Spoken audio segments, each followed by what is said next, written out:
Welcome to बोलते हाथ friends. आज की इस वीडियो में हम आपको बताएंगे कि वो कौन से 6 अहम वाक़यात हैं जो साल 2023 में पाइसियंस वालों के साथ हो सकते हैं। ये अहम वाक़यात पॉजिटिव हैं या नेगेटिव, और ये वाक़यात कौन सी डेट और मंथ में होने जा रहे हैं।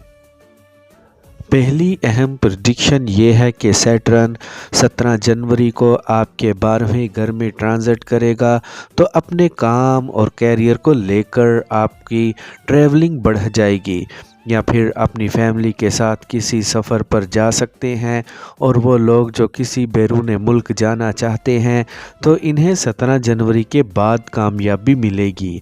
इसके अलावा आप पर 17 जनवरी के बाद शनि की 6.5 शुरू हो जाएगी, तो 17 जनवरी के बाद गैर ज़रूरी खर्चे बढ़ सकते हैं और सेहत के हवाले से सर दर्द, मैदा और पैरों में दर्द और थकान जैसे मसाइल हो सकते हैं।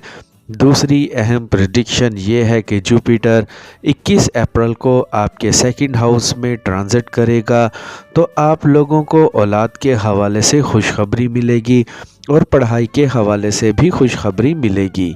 दूसरी अहम प्रेडिक्शन ये है कि सैटर्न जब 17 जनवरी को आपके 12वें घर पर आएगा तो इसकी नज़र आपके दूसरे और छठे घर पर पड़ेगी, तो आपको साल 2023 में काफ़ी अच्छे रिज़ल्ट्स मिलेंगे। आपको कोई बड़ी अचीवमेंट मिल सकती है और 17 जनवरी के बाद स्टूडेंट्स के लिए भी काफ़ी अच्छा टाइम रहेगा।